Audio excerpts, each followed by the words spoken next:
They're off. We have brooms up. RPI with that quad ball and one of the dodge balls over here on the near side. It's a pass back into the corner from Mason DeBuff. Mason DeBuff looking for action into this Creighton defense. I know how menacing it can be to step into a game against someone who's ranked so high. So they're really trying to set this offense. DeBuff makes a move, goes around to the outside, passes over to the far corner. Chaser over there is able to pull the quad ball down, gets it back over the middle. This is a nice control of possession so far from RPI. Creighton managing things, shelling things up with their two dodge balls. Quad ball gets out to Ian Goodspeed, number 44. Making a move back into the back. Nice long beat by Creighton, and that kills that drive. That is this Creighton team in a nutshell. Hold him back, knock him down. Now, very large keeper for Creighton, the one and only Joe Goulet, star of last year's championship along with DME for this Creighton team. Team came in second. Goulet with a lot of action, particularly in their win against Tufts in the semifinals. Goulet around to the back. Goulet gets it home. Yeah, great drive there by Goulet. I mean, we saw the fake handoff started off, and then able to dodge in and out, really shake the RPI chaser to get that drive going. It is 10-0, Creighton in the lead. If I'm not mistaken, I think Creighton's literally playing man defense right now, and it looks so good for them. That mark defense is making an impact.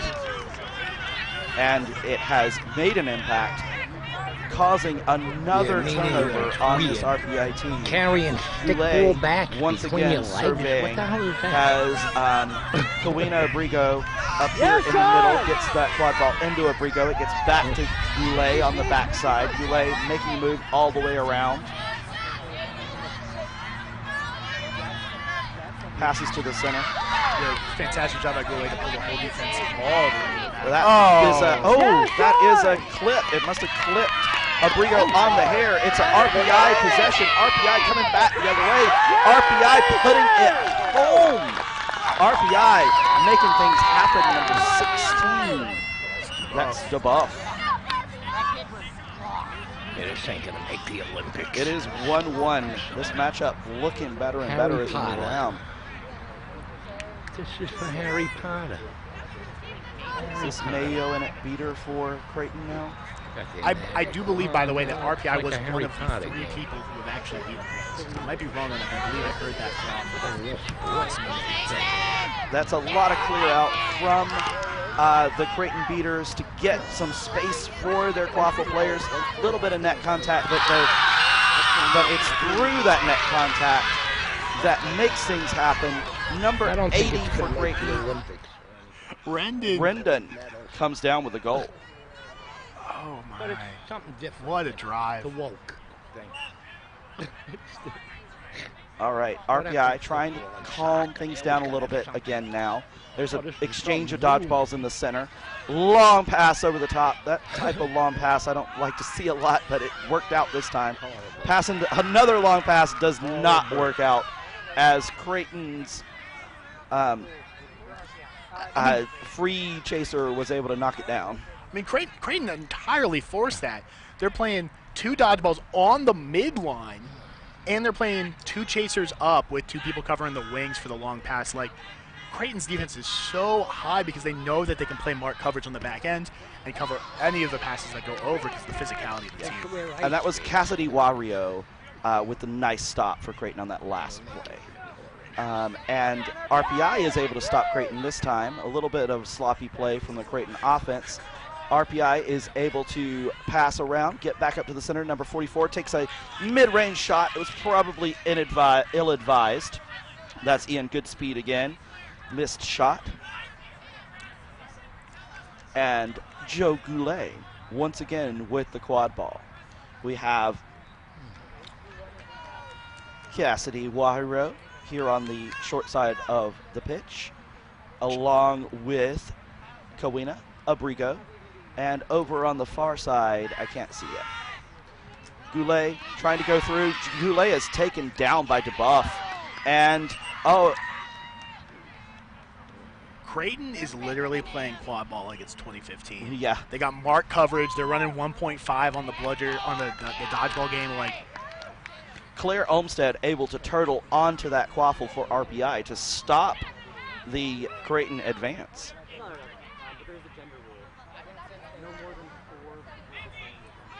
33, Dylan Kulis in with the quad ball for RPI now. Passes onto that far corner where it's hard to see. Goodspeed falls down, and Goodspeed is still able to get it. Oh, referee down, players down, quad ball down. Cassidy Wario comes up with the quad ball and is taken down from the side by Goodspeed. Goodspeed takes it out. DeBuff beat. Everything's happening all over the pitch. Another wrap by Goulet around. Not pick him up like that. Yeah, trying to pick up Dylan Cullis. Joe Goulet, can't really be done. All right, after all that, let's take a moment. What does RPI need to do here to set up some offense, get something a little bit more under control happening? That was a little bit of a dive at the legs there. Looks like we've got a yellow card coming on number 80. 80 may be the wrong number. No, that is in fact 80. Oh, that is Daniel Rendon, number 80. So, Mark defense fell off for a reason, and it's because it is so exhausting. Because the pass is faster than the coverage. So if they're able to create space, RPI create space on offense, just a couple feet, get those passes moving around, try to get Creighton moving in their mark, we can see picks, we can see handoffs. They have to get creative because the way you beat Mark defense is nothing like what you beat 2-2 or Trees with. So DeBuff with the quad ball in the center of the field with Creighton a person down, and DeBuff is able to put it home to tie the match, and it will bring Rendon out of the penalty box. But that is another nice set of plays by RPI, staying really tight in this game. Yeah. Rendon passes. That is reset, I think, used unnecessarily. Well, I mean, we'll see. I don't believe Canto signaled anything here as a head referee. So. All right. This is Rendon looking to make a move around DeBuff and is not able to. That Rendon is beat, and so that is another nice stop by RPI.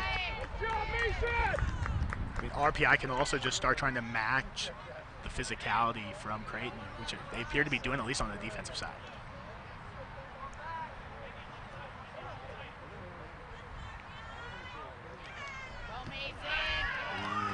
That B was so far.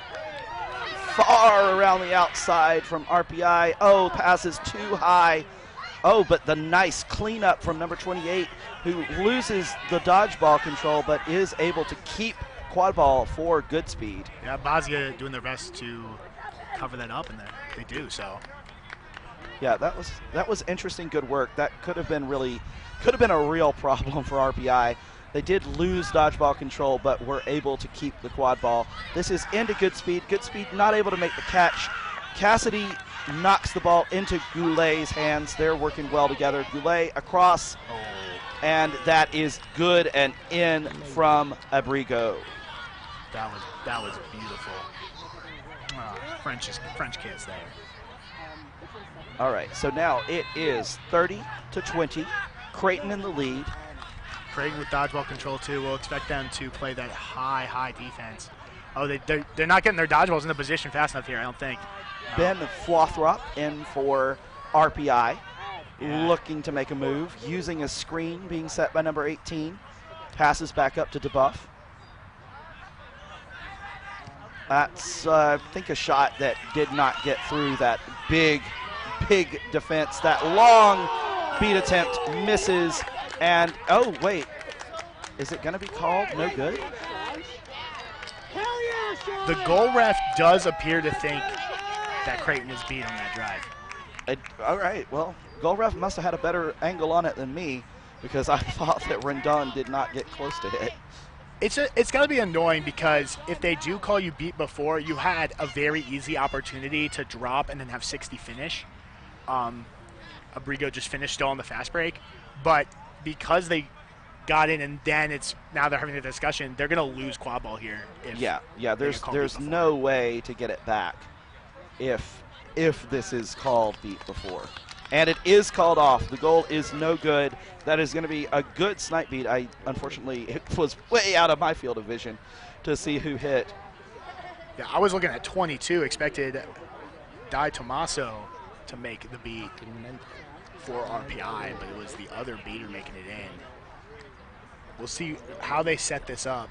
But yeah, see what I'm saying?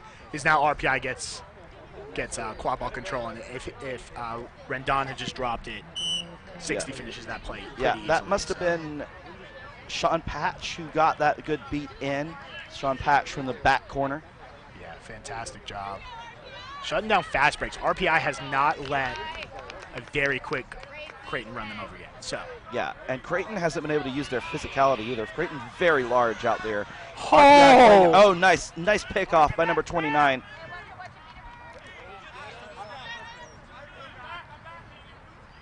Oh, and 76, just every single chaser that ever existed for RPI. Oh, no good on the shot. I can't find number 29's name, but we'll get that for you as soon as we are able to see it. Namani, 77, beater for Creighton, did a great job helping Creighton now take control. They do have dodgeball control after this offensive drive, even if they don't get the shot in. They're looking to utilize it. They take a trade. He got clear. Clear from Zero. Zero passes over the top. It's too high for the wing chaser, who is able to get the quad ball, I think, before it goes out of bounds and draw the contact on the Creighton chaser. I think number 59, Matt Kulik.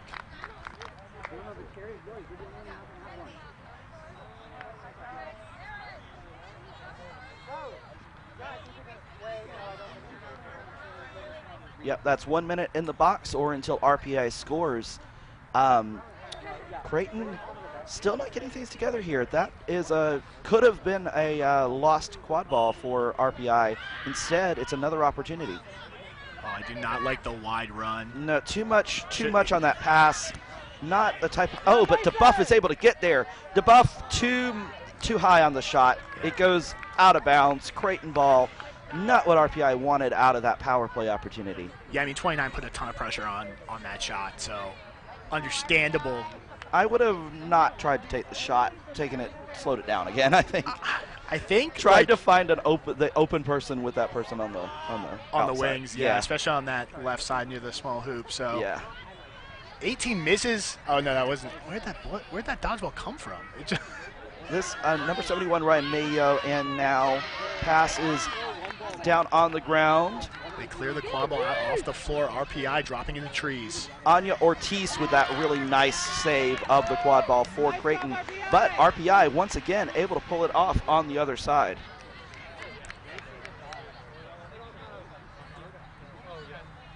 So RPI is dropped into trees. I think it's working well for them.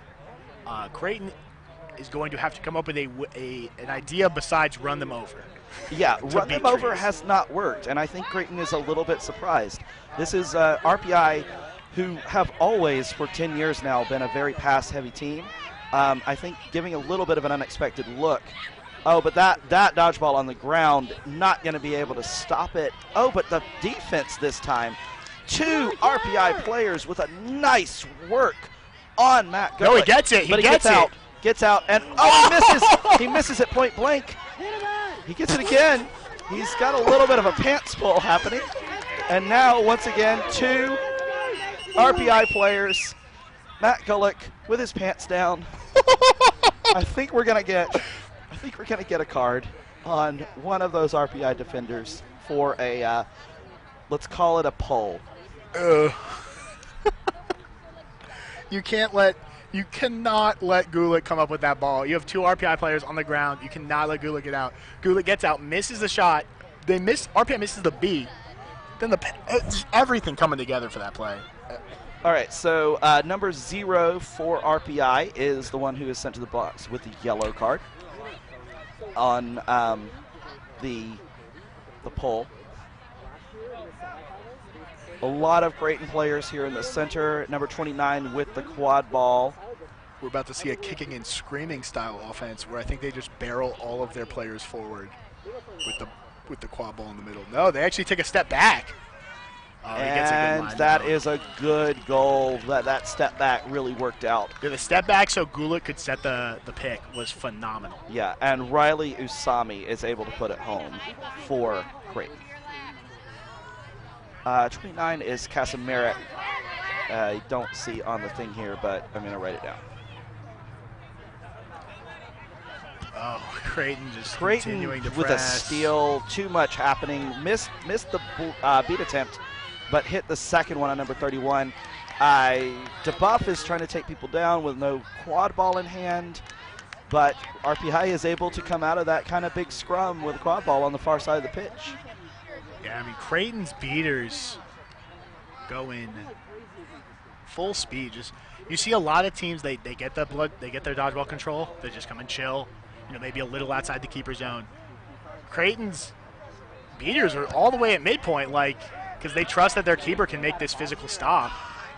The long beat on number 0 leads to a fast break. Going back the other way, 71 goes through everybody, just takes DeBuff down and then pumps it home.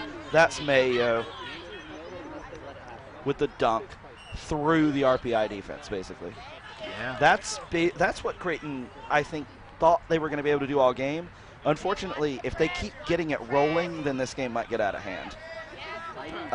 Good beat to get the defender off of the RPI chaser. What is this Olmsted. Creighton? What is 29 from Creighton doing on this side of the field, and why is he allowed to put this much pressure on?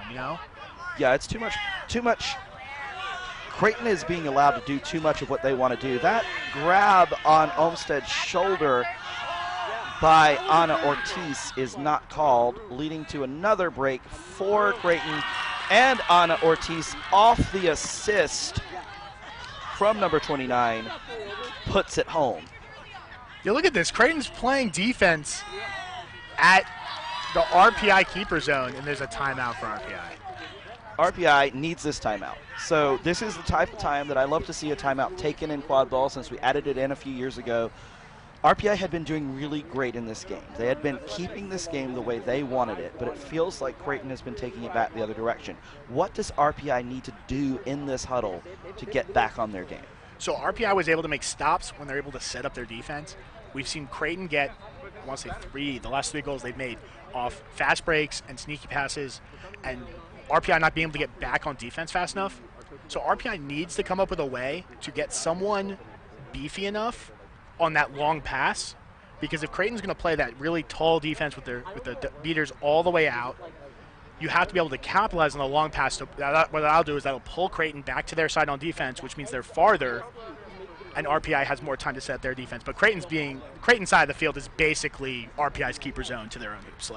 Yes, and you're talking about getting someone who's bigger out there. You see Joe Goulet. No, it's not always possible. And 71 as well. Mayo and Goulet in particular are big boys. Yeah, I mean we see Ortiz covering the mid and the small hoop there too. Just there's a lot of physicality, and that's why Creighton is allowed to run this really high defense. Yes. Ortiz able to size up on Claire Olmsted, who is also pretty large from the RPI team, but just that size advantage on Creighton, that's what they wanted to play and what they've been able to do in the last 5 minutes. So RPI trying to settle things back down here. DeBuff a little hot after some missed calls too, and I don't think this RPI team can do it if DeBuff gets too hot and gets out of his game. Yeah, this is true. You gotta keep the mental game there for sure, especially in these very competitive matches. Okay. Yeah, they call it in. Yeah, RPI's got to get this dodgeball back. Yo. Chaser just... Okay. Yeah, RPI's got to be able to advance the ball. Like, you can't even make the pass. Like, RPI's... Yeah, RPI not able to get anything happening. Oh, but DeBuff gets the ball back. This is passed into the hands of Mejio. That is not what you want. And Mejio on the drive. Great stop. Oh, nice. Very nice work from RPI there. Ojo, who is number 3 on our rosters, but is number 0 out there, tries to take it all the way home himself and instead rejected. But Ade Ojo gets back on defense to stop the fast break.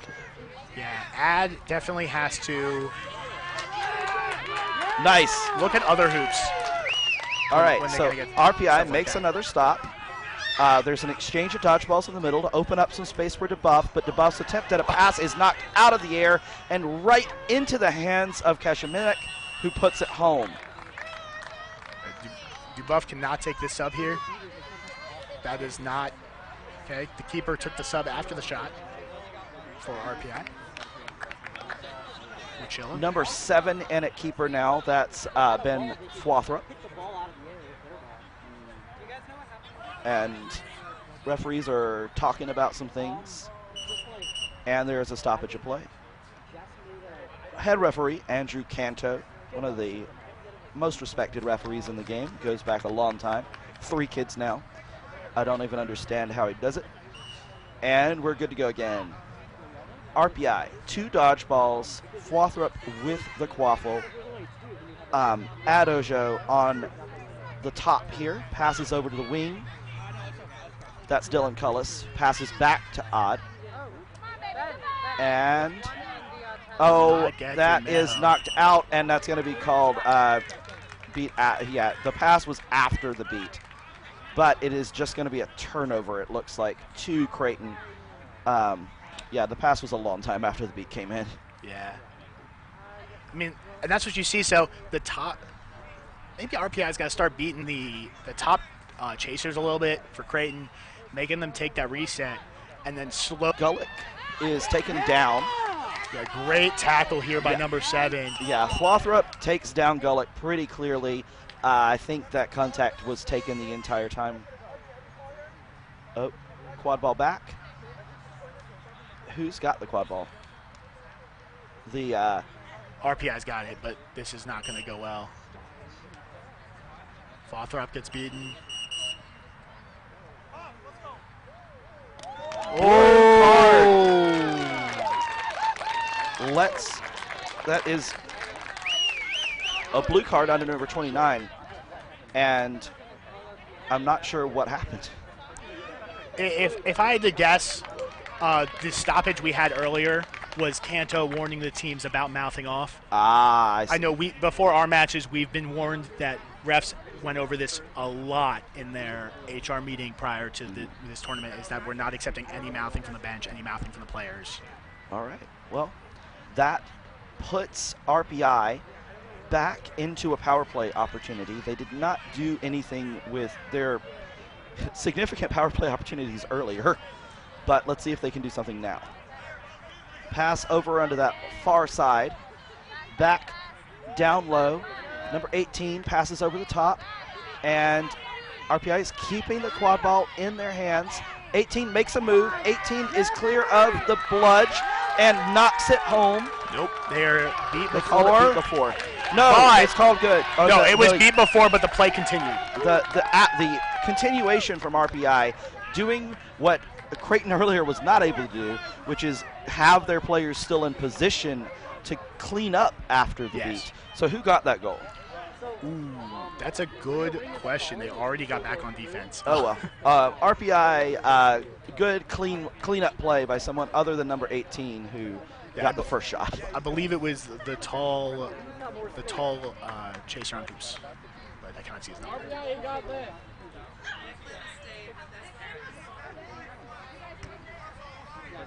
That's Ian Goodspeed. And that is a lot of action. That is Mayo over the top and goal good. Number 32 from RPI just leaves his hand in the air as the guys. I really tried, but Mayo jumping to the moon on that dunk. And another drive back the other way by RPI is stopped by Creighton. RPI is not really going to be getting a whole lot of those fast break opportunities to fall so far.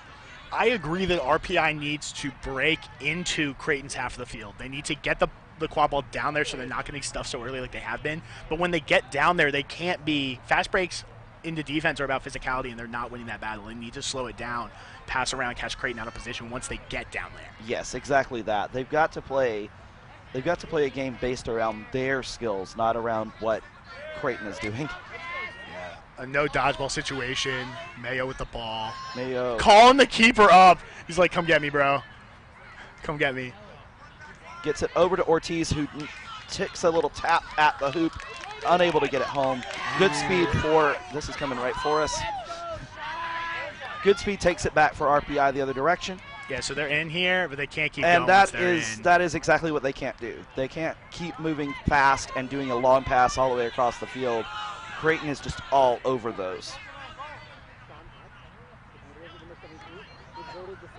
It is 80-30. Creighton in the lead. RPI 22 beat. Tanner Sato, number 70, and on the far side. Number 3, Hunter Mogan in the center of the field here. So it's a little bit deeper into Creighton's line than we've seen so far. But that's a good shot by Hunter Mogan. Yeah, I mean, I don't think at this point they want to risk any business. I think they're probably okay if they feel like in their pool they can go 4-0. I think Creighton's in the 5-team pool, I think. But if they can go undefeated, then it's not going to matter how much they win by. They just need to win. So they're able to use those deeper lines, give up some points, but save their better players, or their first line, I would say. We will soon be moving into the flag portion of the game with the secret floor ending as I see the flag runner over on the other side of the field. It's a turnover. Got mad props. RPI. Ooh, RPI is going to grab it. I have mad props for 22 beater from RPI, Di Tommaso, continuing to get physical with the dodgeball with the beaters from Creighton, and is now able to claim control from it. So,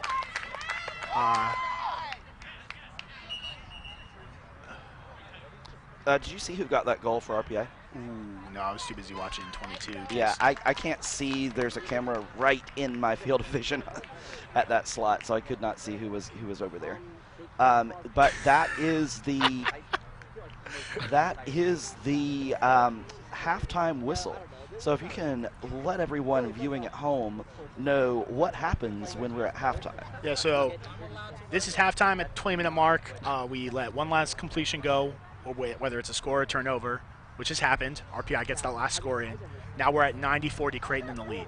So we're going to create what's called a set score by adding 60 points to that top score. And then they're going to play until somebody hits at least, and it's going to be 150 in this game, if I can do math, which I like to think I can.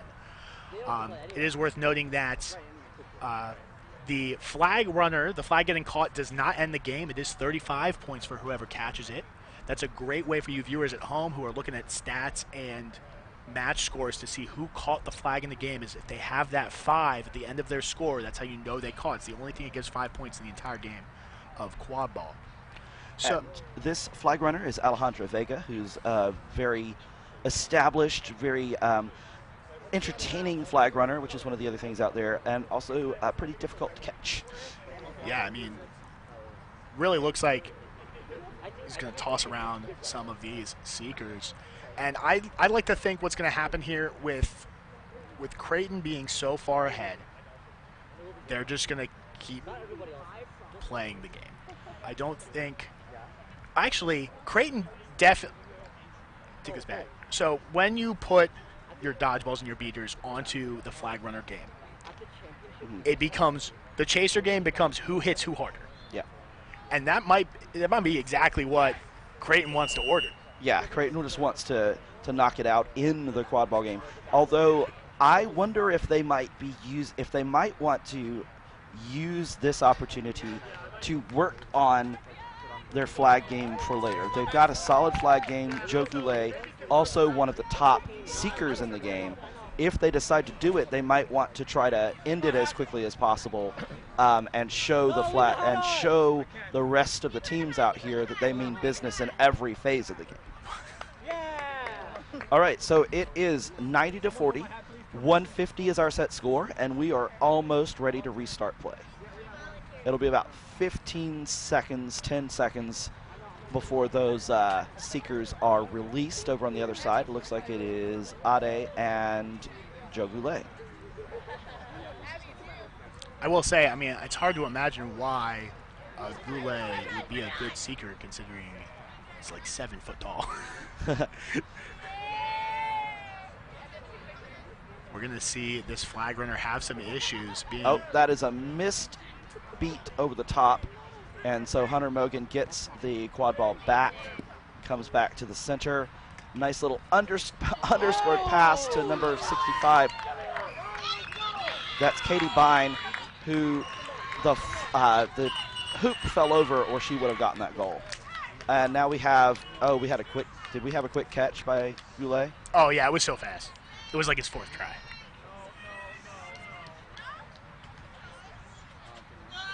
Goulet seems to think it was called off. Nope, catch good. All right, so those 35 points are going to make this really, really difficult for RPI. I think it just comes down to reach. 125 to 40. Yeah, that reach was too much. There was nothing that flag runner could do to stop it. So basically, Creighton didn't have to do any of the things we talked about. They just put a catch on the board. Score points. Sometimes the best strategy is just score points. You don't have to overthink it. All right, now they're looking to go ahead and put this completely out of reach by putting a few more of these quad ball points on. That was almost a reset used, but they were able to save it. Yeah, 70 brought it all the way around town. Hunter Mogan goes across to... Good hit. Oh, DeBoof can't be waiting like that. They also told us to watch out for that delay of game. Looks like number 82, Bitsy Archibald. I have listed as a beater, but she's clearly in at chaser. So it was only recently I ever met a beater that could not chase. I think beating is such a big brain position, and as a beater, you also need to know so much about how the chasers are going to operate. Now, as a chaser, when I go to beat, I feel like the skill of throwing the dodgeballs and catching and how that plays out is not inherently as easy as I think throwing and catching a ball generically. Yeah, there's a lot of stuff happening with the dodgeballs when they're out there. So I think it is. I feel like it's pretty common to be able to see a beater go to chaser. I think the other way around is. Yeah, it's so funny. Back in the early days, it was such a decided tactical advantage if you played your most athletic and most accomplished at thinking about sports people at beater, and a lot of people didn't realize that was the way to go. It won us a lot of games. Yeah. Back before people really strategized much at all. DeBuff comes down with the quad ball, gets the shot off. It's once again no good. Too many Creighton players around that hoop. Tanner Sato comes away with the quad ball. Yeah, RPI picks up control there. DeBuff made that shot within 3 feet of both of Creighton's beaters. Hunter Mogan in the center. Bitsy on the far side, on the down low on the right, making a cut behind. Number 79 passes back across. Mogan gets beat right at the last second. Nice save. Gets it into the hands of DeBuff, who hasn't done anything in a while. Great job by the RPI beater to keep 97 off of DeBuff. Too much on that, or not enough on that pass from DeBuff. Not enough on that pass. And it goes back down. Mogan tries to trickle it in, isn't able to, but cleans up his own rebound. Hand through hoop, especially in that situation. There's a hand through the hoop. We can't be giving up opportunities. What is... Oh, AR talking about a possible penalty on Creighton. Why is number 44 talking to the goalkeeper? I don't know what's happening. Oh, it's a yellow for 97. Oh, yellow on number 97, the beater for Creighton. It's going to be Cleary. Clearly making his way into the box. I don't know how hand signals work. It looked to be some sort of a legal beat attempt idea, maybe. And man, that's another thing about Creighton. Creighton's got an actual like coach. Unless that might be a veteran player that I just don't know. This game's been going on for a really, really long time. But well, Curtis Taylor, I can't remember if they're still playing on the team now, but definitely our Creighton's coach, yes. Went to Marquette years ago and really put a lot of effort into this really, really strong Creighton program.